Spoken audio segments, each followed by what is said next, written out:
Welcome back to another episode of A Gift from Adversity. My name is Juri Love. I'm your host. Thank you very much for tuning in. Today we're recording episode 140. Before I introduce my guest, I want to introduce my book, which is the same title as this podcast, A Gift from Adversity by Juri, Juri Love, and it's available on Amazon. I published this book. The subtitle is Overcoming Sexual Abuse, Domestic Violence, Bullying, and Homelessness in 2020. And I got a lot of messages from a lot of people sharing their stories. And I felt really compelled to create a platform where people can share their stories and adversities, but not only that, to share the tools that they use to overcome and a gift that came from it. And I'm very, very grateful to have so many wonderful guests from all over the world. So let's invite today's guest. Hi, Asha. Thank you very much for coming to A Gift from Adversity today. Thank you so much for having me, and hello to everybody tuning in live or on the replay. It's great to be here. Wonderful. So let's dive into introducing yourself. Can you tell our audience your name, where you're coming in from, and what you do, and if you have any social that you want to share?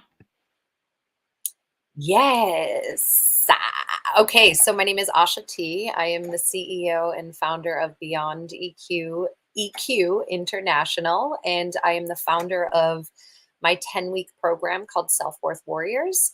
And I work with extremely powerful women who are here for deep, really like fairy tale love and extraordinary power. And I work with amazing, high achieving, and confident women who perhaps feel disconnected from their partners or desire that deep love and like a power couple and are not quite sure like why they haven't quite gotten it right yet, or perhaps they're looking to magnetize that in. So my work is a blend of energetics, emotional intelligence, and a scientific method I use to raise people's frequencies to make them more magnetic and alluring and bright and awesome. And it's so much fun. And my main form is is Facebook, but I also have an Instagram handle, but you can find me as Aasha T on both. And it's like Aasha T International on Instagram. And I'm always posting like all the time. So yeah, I'm so happy to invite new followers in. And then you coming in from where? Yes, so I live in the Boston area at the moment, but I'm moving to Los Angeles. Yep, I travel all around the world. I've been to about 20 countries and I've lived in 4. And but in the moment we're in Boston, and then we'll be heading to Los Angeles in just a couple months. Amazing. Yes. So let's dive into the first question, which is the adversity. So can you tell our audience what was your adversity? Sure. So I'd say the bulk of my adversity began in 2020 when I received a really big wake up call through my divorce. In the first 3 months of getting divorced, I had found out that I had a man attached to my soul for about 18 years. I got in a car accident. I lost my job. I was sexually assaulted. I had to move out of the country that I was living in really quickly. And then within the last over the last 3 years, I also became homeless. I was assaulted again. And I also received $500,000 in funding for my business. And then on the way to get the money, the man passed away. So I've had an extraordinary amount of trauma in the last 3 years. It's amazing. Let's break it down a little bit. I want to slow down. You had layers of adversities, and Mhm. just one, you said it rapidly, but even one thing that happened to somebody that can stop somebody. So why did it start in 2020? Do you think it was maybe prior to that that was leading to, or it just all of a sudden everything was happy, happy, happy, and like just something started to not work in 2020? Well, that's a great question. Actually, no, and I teach this way. Momentum is always building. So a good example is I say you just don't turn around and become 300 pounds. You've worked for that. You're working toward success or you're working toward nothing all the time. So what happened in my circumstance, and actually what is quite common with many women, is we've forgotten to feel, and we're really, perhaps really attached or excited about our jobs and our purpose and not so much about love, even though that might be something that I really, really wanted. And what happened was in 2019, I saw this amazing couple in Bali, Indonesia, and they were so beautiful. She was so feminine and he was so masculine and like so rock solid. And I looked at them and I said, I want that. I want that. And I think when I said that, actually, I know when I said that, it had such a fire of commitment behind it that my entire world ruptured and rumbled. And again, sort of like so many women, what I find a lot of the women that I work with is we put on this persona like everything's great, when the reality is perhaps there's more things inside of ourselves that we may deny. And so when I had that assurance of what it was that I wanted, I thought that I was going to be taking that ride with my husband.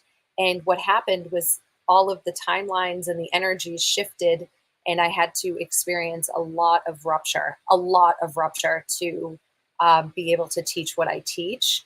And what I teach is coming back from rupture or having a different perspective on why these events happen to us in our life. Speaking of rupture, you mentioned about sexual assault and homeless and sexual assault twice. What Yeah. happened to you? Yes, thank you. So the first time I was in Australia, and my son and I were living there with my first husband, and I'm not remarried. I just don't like the word ex. And this was the last time I drank. It's been about 3 years since I've drank. And what happened was, I don't know. I like blacked out, or um, I had too much to drink. I've never had a good relationship with alcohol.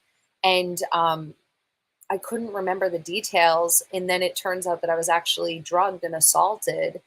And then what happened, Juri, is because I didn't, I still, this is where it gets crazy and people have a really hard time with this. I have like a very low level of victim because my eyes are so open to life. Like I trust life so much. I was like, this had to happen. Like I needed to learn this for some reason. I've always been like that, but it's way more now. Like I don't have many emotional reactions. But what happened was I didn't get deep enough to the core of the pain because I was like kind of brushing over it. And then it happened again 2 years later, except when it happened again, it was with a man that I knew.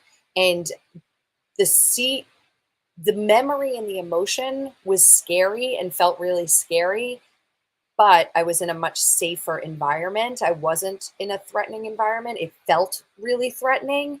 And so, in a way, that second thing had to help me get the rest of the fear that I was holding in my system up and out.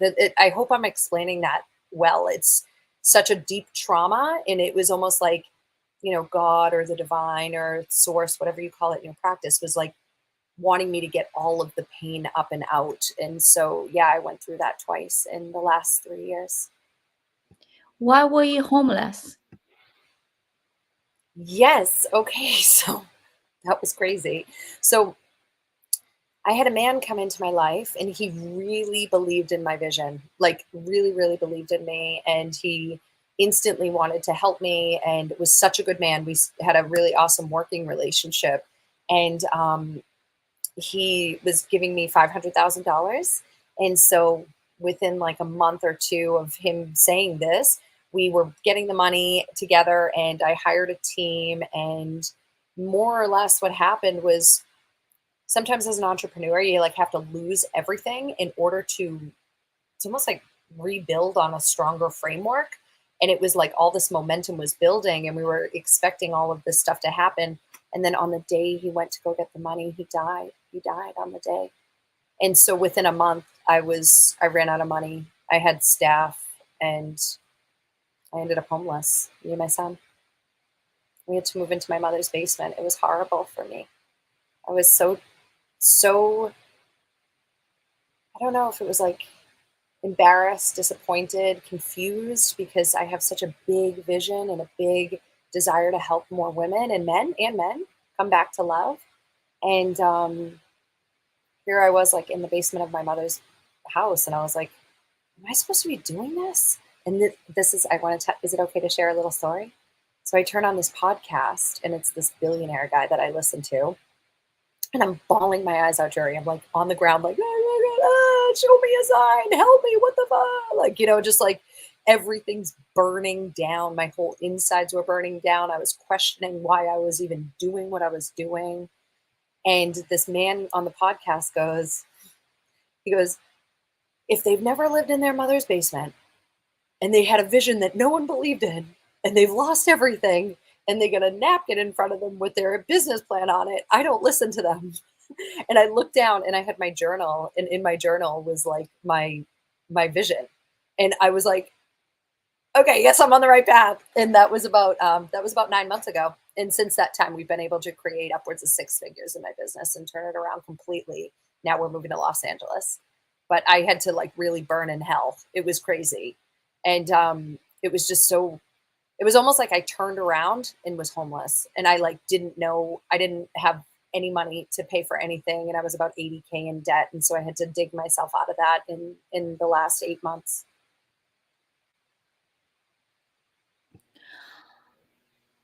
Well, thank you very much for sharing. It's a lot to digest. Yeah. And you know, what's crazy about this podcast is I have had you're my 140th guest, which I'm extremely grateful for. And it seems like, the word when it rains, it pours.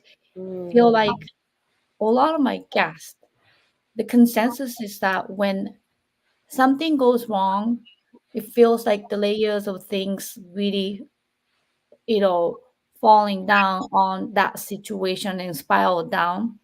And mhm. then many guests had told me layers of different challenges. Yeah. And then it's very interesting that when you're in Indonesia, and then when you said these words, and then something happened, and then just quantum physics or whatever, it's just like really interesting that, you know, it's not just one adversity, but it feels like a certain period of time you just have to kind of like fall. It's very crazy. I love what you just shared there. It's like in my mind, it's like multiple timelines, like readjusting, because in life, we have an opportunity to, it's not even the cliche of like take the adversity and make yourself stronger. It's actually like really viewing it from an extremely high perspective of emotions are only energy in motion, and you can have a rock solid relationship with emotions. So, my main modality is emotional intelligence, which breeds regulation and resilience of the nervous system. My regulation of my nervous system it wasn't, I was so anxious, I was so dull, I was so like underloved and overworked before I got my calling. And this work has saved me because when events happen, sure, there's going to be emotions around the events. You can feel abandonment, you can feel betrayal, you can feel victim. And what I have found over and over again is emotional and energetic intelligence allow you to release the attachments to those emotions. So, in between the event and you, there's an emotional attachment. And that emotion can be anger, frustration, fear, confusion, happiness, joy, sadness, suffering, all of these layers. And what I've found over and over again is that the energetics and the emotional intelligence and the energy work that I do in people's DNA helps release the story faster so they can align faster. So even with my story, it seems and feels so rapid. And it's just the way that I align very quickly because of the resilience to the emotion. Yes. So we're Yeah. gonna talk about these tools a little bit later, Yeah. but I want you to save it a little bit more of the juice of how you Yeah. use these tools. But I want to go back to your past a little bit. Yeah. So when you were dealing with this, it must have been during the COVID too, during Yeah. the pandemic. How were you dealing with this multiple layers of adversity on top of it, COVID? Oh my gosh. It was such a crazy time. So I actually wrote a book about all of this. It's called The Empath is the Narcissist. And what was happening was I was rather avoidant in my relationship with my husband. So what did that look like? It when 2020 happened and everybody was locked in the house, like I wanted to get out. I couldn't figure out where to go. I was like, I felt smothered. Um, and on paper, we should have had the perfect marriage. We were traveling to 20, we traveled to like 20 countries together. We're both really good looking, awesome little kid. And, I just couldn't seem to figure out like why I didn't love him. Like I'd look at him and I'd be like, why? I would like literally look at him and be like, why don't I love him? And like, it was heartbreaking because I could see that I had something wrong. Like, I don't want to say wrong with me, but there was something off. And what happened was I found that man was attached to me for about 18 years. And when he let go, I felt it. I called him and he was like, oh my God, I just let you go. And I said, holy shit, I felt that. And then everything, my heart went, and it opened up. And when I opened my heart, I said to my husband, oh my God, I couldn't love you because I didn't love me. Now I love me. And he left. So I watched my avoidance become full and heart opened, and then he turned into the avoidant. And so I saw this relationship, and I'm telling you right now that like I lost about 45 pounds like in a couple of days.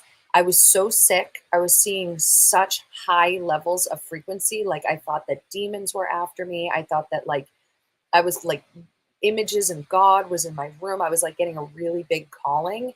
I threw everything away. I ended up sleeping on the floor in my apartment at the time while COVID was going on, while I was managing 12 managers in 9 countries for a consulting job that I had based out of Singapore.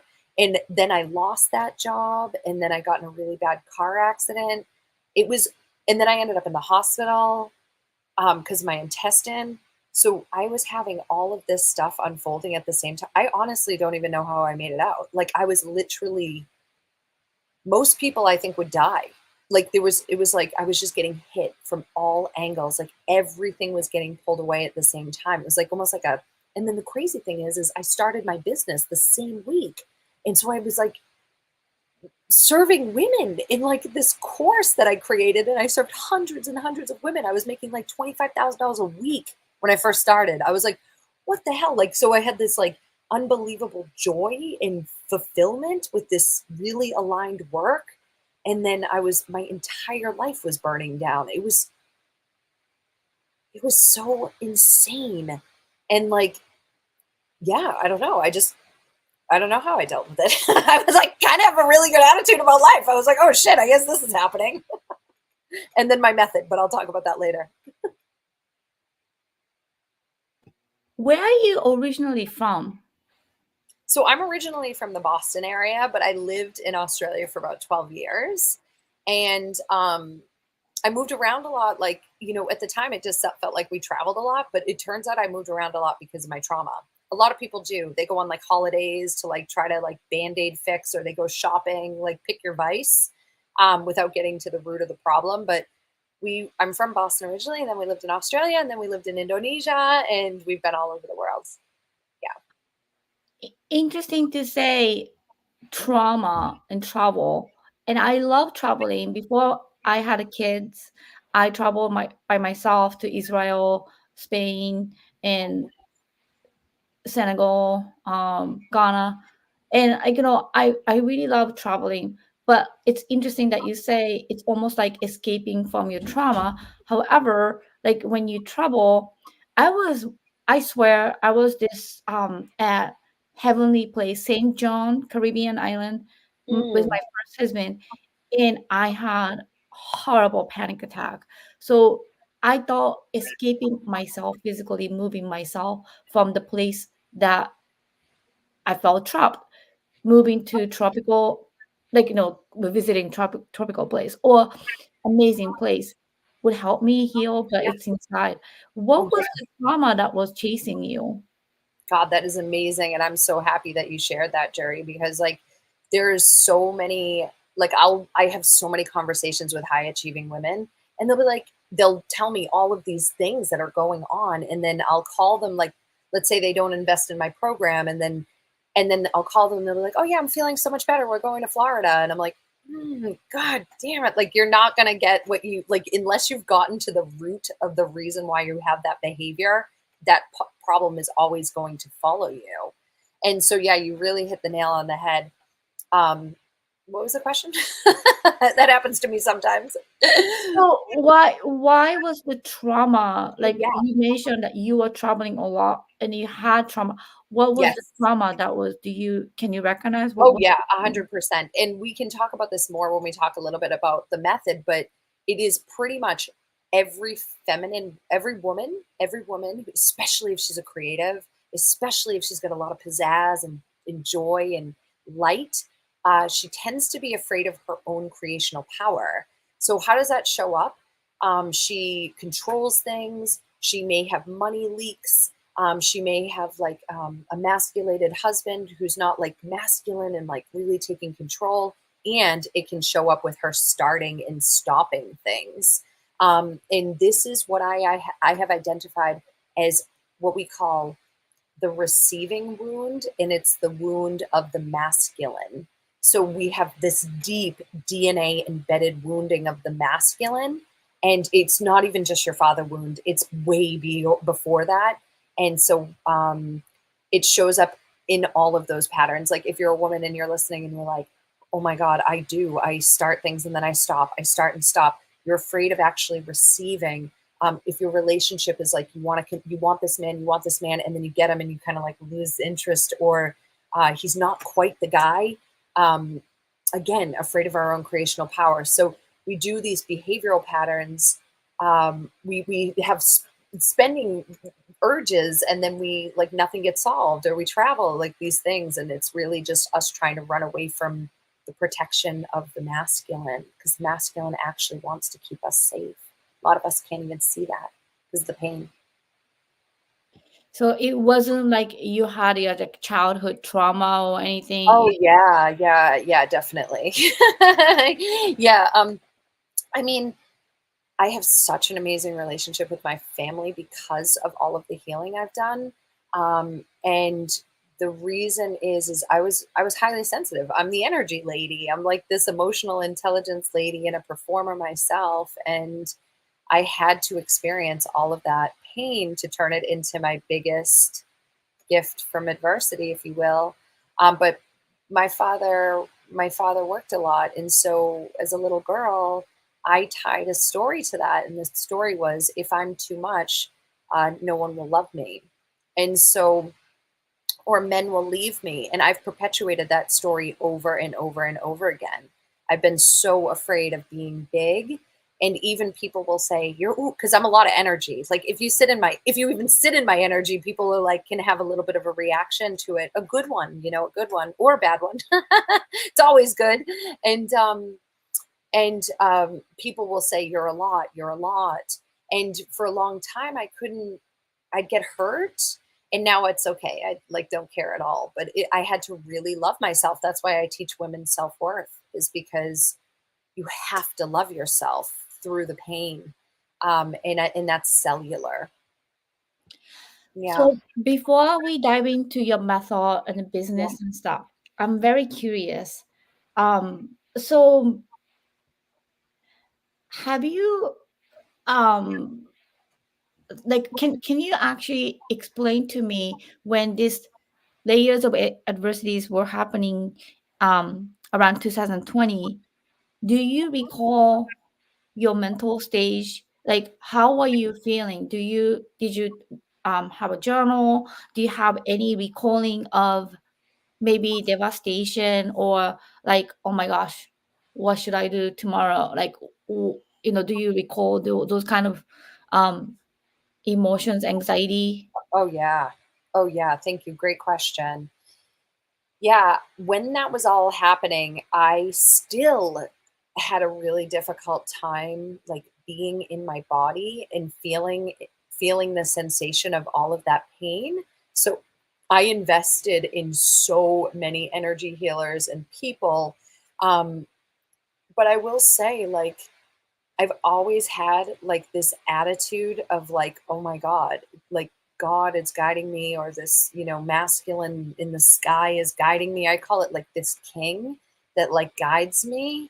And I remember, I'll never forget, my best friend was like, when I got assaulted, I had been celibate. Like, my husband and I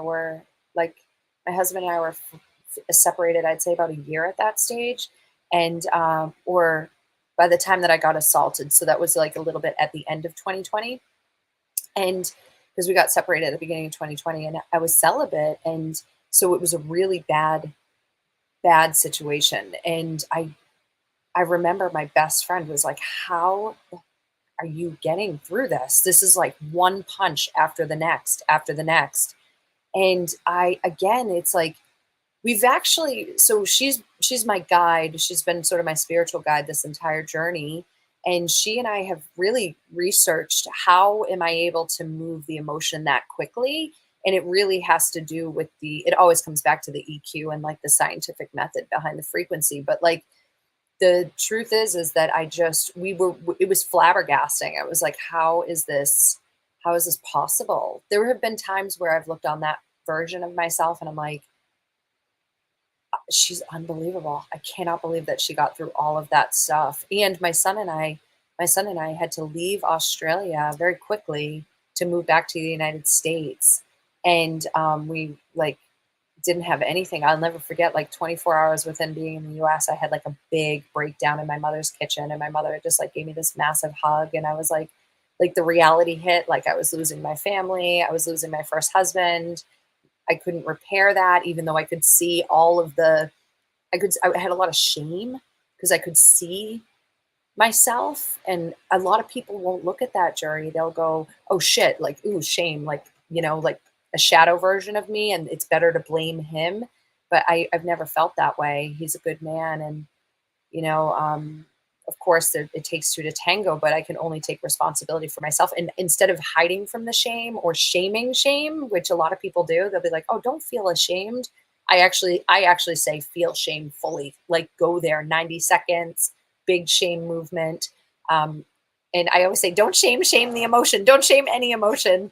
And so I spent a lot of time in that place. It was really dark for me. Yeah.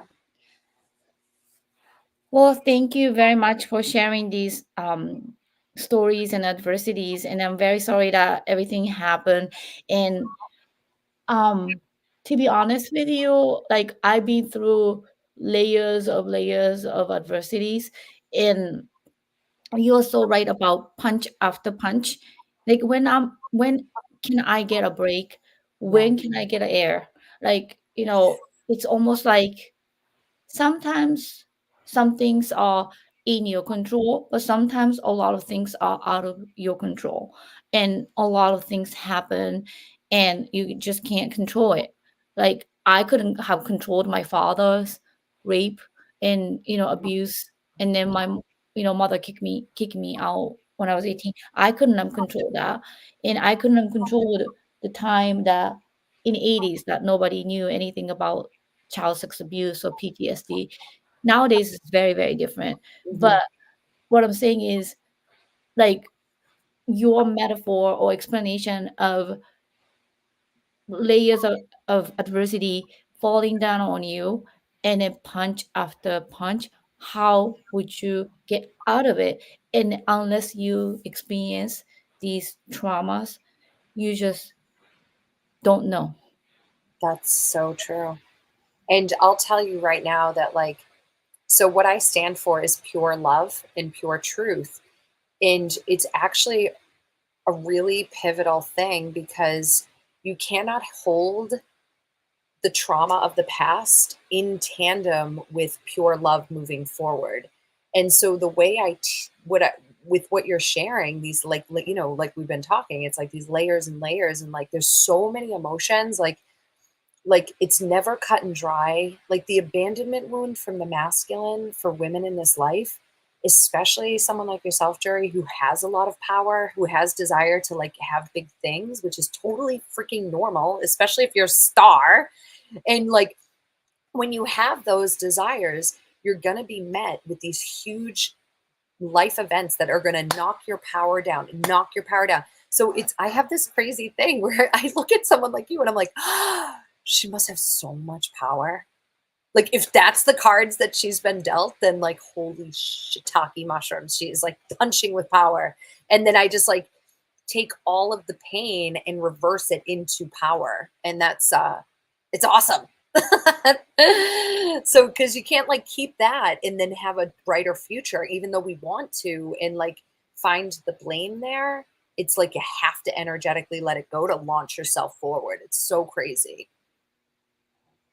Very interesting conversation. I never really looked at it like that. One of my friend actually, when I became a single mom, really kindly took me out to lunch, and then she said, um, it's almost like step like the jump that you go through, like a speed jump or something. Like you just have to kind of excel like through the adversity. Um, so, anyways, I want to shift our conversation to the tools. But before I move on to the second part of the question of this podcast, I just want to thank you again for coming to A Gift from Adversity. And I want to thank all the guests who came before you, which is 139 people, which is crazy, from all over the world. And the favorite part of this podcast again is the second part, which is the tools that people use to overcome, Mhm. because a lot of times, Asha, the people who obviously never been through this much of adversity just say, hey, go see a therapist and then do this, do that. But it's really not that. It just haunts you. And then a lot of guests told me so many wonderful, tangible guests that I could even use for myself. So, what would you say the best tools that you use to overcome your adversity? Yeah, what a great question. So everything I teach is underpinned in emotional intelligence. Why is this? It's, oh my gosh. I mean, it's so layered. I don't know how deep you want to go here, but I'll give you the cliff notes. Emotional intelligence is the right and the left hemisphere of the brain, which means it represents the feminine and the masculine. So it doesn't matter what your sexual preference is, how you identify, none of that matters. The only thing that DNA is made of is one strand from your father and one strand from your mother. Doesn't matter if you're a man or a woman. We are only made of masculine and feminine energies. And that DNA goes on, they say 20 years in epigenetics. In my practice and the way that I go when I go deep into the subconscious mind and into the energy fields around my clients' bodies and around my own body, I go back thousands of lives. And so this DNA coding, it just repeats and repeats and repeats. So what does this look like? It could look like there's been studies where African American people in like the 2000s have given birth to a white baby from 5 or 6 generations ago, when one of their ancestors may have been on a plantation and gotten raped. And so we are able to hold the genetic coding for that long. Or there was another example where there was like a famine or some sort of like yeah, like a malnutrition in like the Netherlands. And about 10 or 15 generations later, kids were being born malnourished, and they couldn't figure it out. And they were like, oh my God, I think it's in the coding. And so we're stacking trauma on top of trauma. So for you, it might be sounding like your mother when you get mad, or having alcoholism like your grandfather, or, going bald. It doesn't matter. So what we've been doing is layering trauma, trauma, trauma on top of each other. And emotional intelligence is masculine and feminine energy. So I underpin everything in that. On top of that, I teach about 12 disciplines of energetics, and I'm International Trauma Training Institute certified in attachment theory and PTSD, as well as um, a couple of other different types of traumas.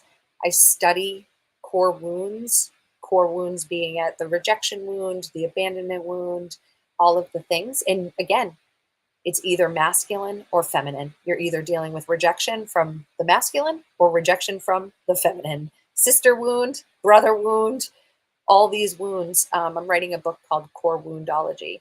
And then I rewrote attachment theory to include masculine and feminine energies. And I also am a shamanic practitioner. So I've studied under the shamans in Peru. And I'm also a quantum light body activations healer. So I do quantum work in the field. And then I do frequency testing where I test your frequency. And then I do energy work on my clients every week. And we also have a master hypnotherapist that comes into my course. And I blend all of that stuff together, as well as somatics and breathworks. It's like a cocktail party of fabulousness of DNA reprogramming. But that's for your client. How about yourself? Yep, that's everything that I do for myself as well. Yeah, all of those things. I have an energy healer, and then I also have someone who works on my womb, and she's like a sexual embodiment coach, and she does womb work, but I do womb work on all my clients. And then I have a hypnotherapist, and then I have my business coach as well, who's very, very masculine. And he's made me such an amazing woman. So he's a business coach. He's just awesome. So yeah, I have a little team that I work with. So ask your question. So all this adversity that happened, and then you have all these teams, but like, how did you figure out, and then what worked? I know you like put everything out there, but out of all these things that you're guided to do, what worked best for you? Energy work, hands down. Yeah, well, great example. I had a man attached to my soul for 18 years. And then when I had to pay the piper and receive the attachment back, as karma goes, it took me 9 months to clear that attachment. So I have seen the shifts that energetics can do. If any woman and man, for that matter, not doing energy work is simply wasting time. It's just, I believe it's weaponry against humanity that energy work isn't in every single medical industry, it should be in every single work, in every single jail, everywhere. It should be everywhere. It's us feeling our body, and our physical body is only 1% of who we are. We are 99% energy. People think it's woo-woo, but it's like, dude, it's literally everything. You're always magnetizing who you are. So imagine having a whole group of conscious people just magnetize. Like, we wouldn't even have war. War starts at home. War starts in the bedroom. And so, yeah, energy work, and I'll die on that rock. That's for sure. Asha, thank you so much. And um, when you did the energy work, and then I'm just curious, you said like maybe a couple months or something that how can you explain or describe to our audience that when you felt the shift completely of all these adversities that we talked about earlier on this podcast kind of like wiped away, and you're kind of like a completely different stage in your life? Yeah, great question. So most of us have to get these aha moments or these wake up calls through adversity. That's complete and utter bullshit. You do not have to go through that. And I'm going to give the perfect example. My son, my son is in desire to be a comedian, and he wants to be famous.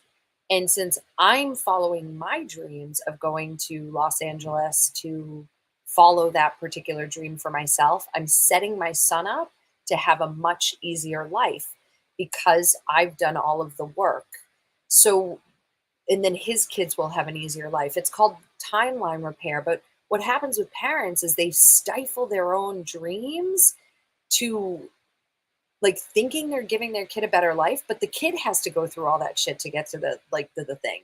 So I'm not sure if that's answering your question, but if you get like 2 or 3 generations really doing this work, I'm talking deeper work where they're feeling so much love in their relationship, so much creational power with their wealth, and hotness is the added bonus. It's only going to take like 2 or 3 generations, and like everybody's going to be feeling like that. And that's what I'm doing. I'm like trying to get everybody to feel heaven on earth. You have to start within yourself.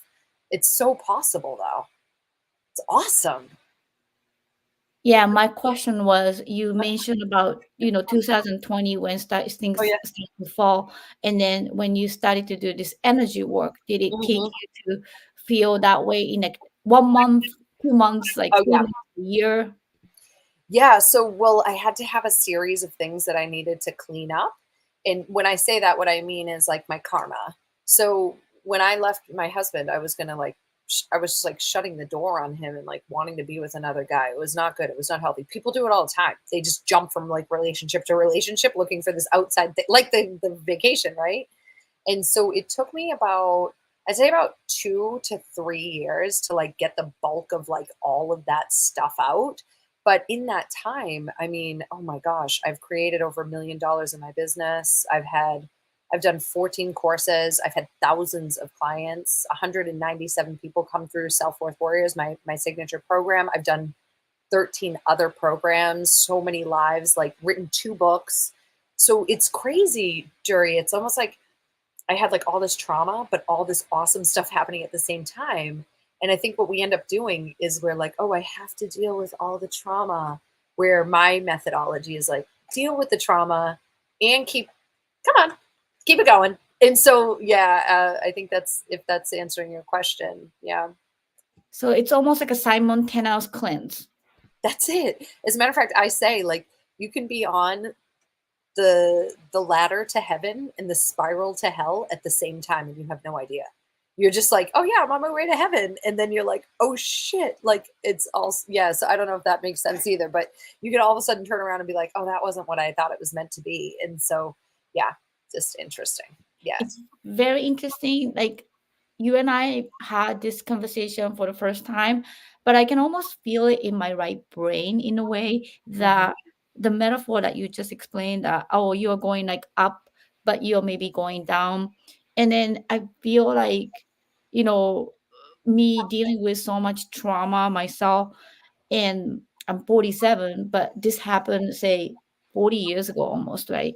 Then what happens is, you feel like you're going up, you feel like you're going down, you feel like going up, and then you just don't know where you are.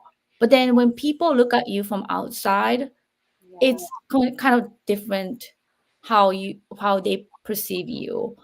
And it's very interesting that you said that sometimes people, I think, pressure perfect life and pressure like, I am doing great, everything is fine.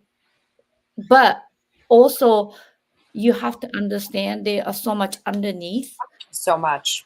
like almost like underneath of this surface, there's water, almost like swelling all the time, like, kind of spiraling all the time.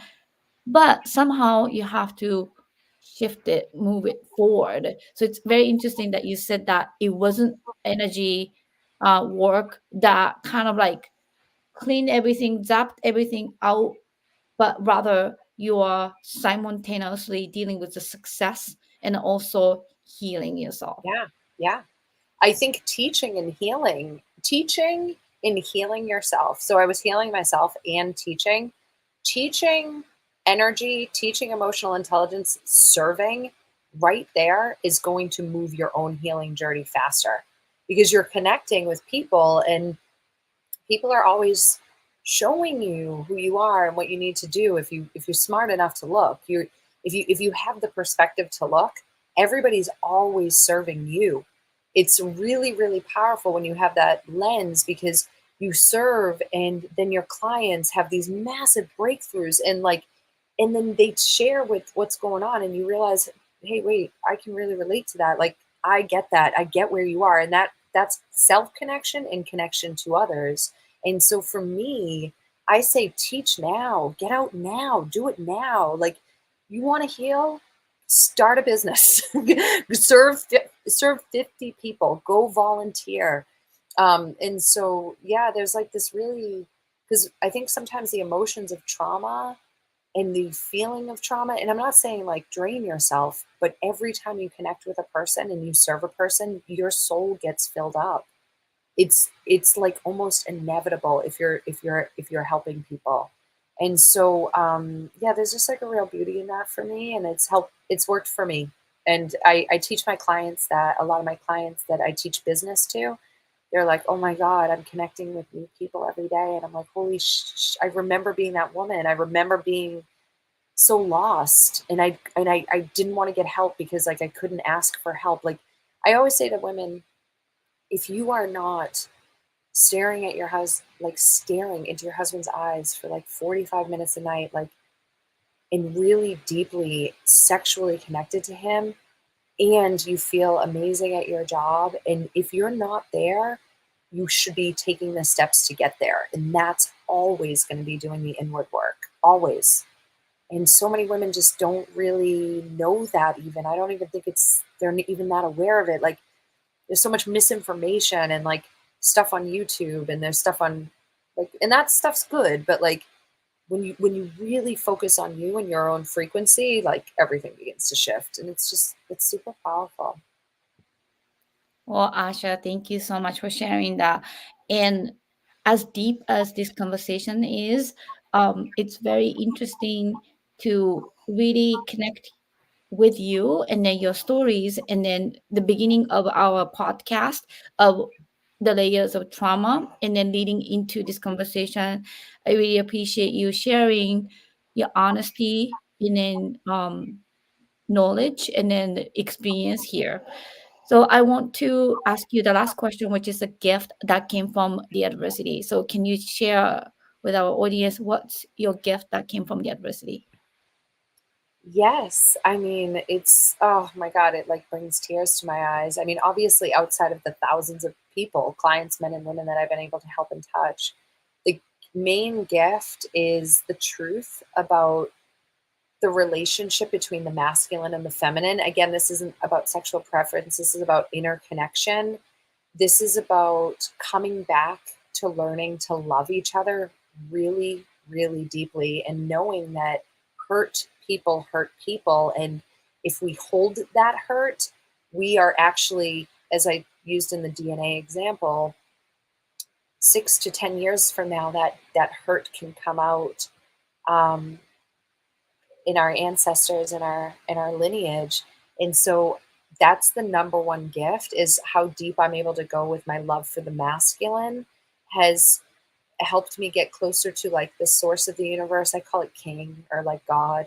um, and then the feminine as well. Like, I've got such a deep relationship with the feminine. Like, I'd say that's it. Like, when I look at women who are having a hard time, I'm just like, I love you, and same with men. And I think that's what my soul has chosen, is to go as deep as I can into love and truth. And I'm just going to keep doing that. And that's I feel so blessed to have gone through all that trauma, because it means that if it's, I get so emotional because it's so moving for me. But like, I watch my clients skip all that shit because they don't have to go through it, because I went through it. Yeah. So that makes me feel really fulfilled. What is the best testimonial that you've gotten so far? Actually, God, I mean, well, I have like thousands of testimonials, but I will say that one, just the other day, my client Diana's mother died. And she said to me, she called me and she said, Asha, like, if it weren't for your work, we wouldn't have had a relationship over the last 2 years. Her and her mother were so estranged. They hadn't spoken in like 15 years. And when she and I started working, I said, I want you to go there and I want you to repair that relationship. And we worked really deeply on her. And then her and her mother became so, so close. And so she got to spend the last 2 years with her before she passed away.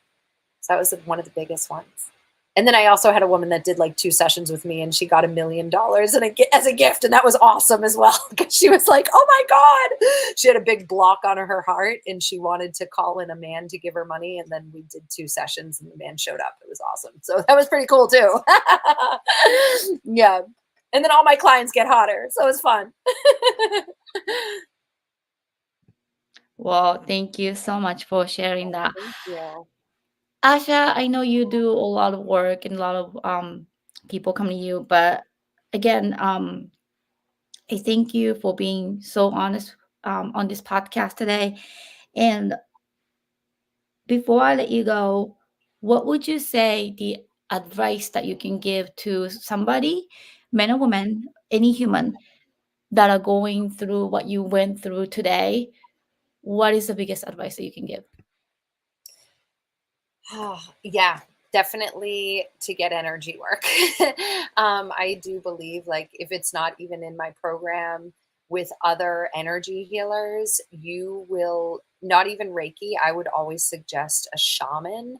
Um, a shaman can take you so deep into the relationship with death, which, when people hear that, they might get a little bit triggered or scared or whatever, but there's nothing to be scared of. We're going through mini deaths all the time, right? All these layers that we're integrating and revisiting and making peace with and saying goodbye to. And so a shaman can really, really help um, you get there so much faster. They clean the energy field for you. It's like going to the car wash. And otherwise, the emotions can get stuck and lodged in your system for literally years, and it doesn't have to be that long. It can be much faster. You can end the suffering faster. So I always say, go find an energy healer, or please come join us on my Facebook. I do live events all the time, and of course, when if it aligns, you can always invest with my programs as well. Yeah. Well, thank you so much, Thank you Asha. so much. Yes, Yes, thank and you. yes, absolutely. Yeah. So let's say goodbye for now. But I just want to thank you again, and then thanks to our audience. And we have more shows coming up, and I'm very excited to keep this dialogue going. And then I hope you enjoy the show. See you next time. Thank you. Bye. Bye.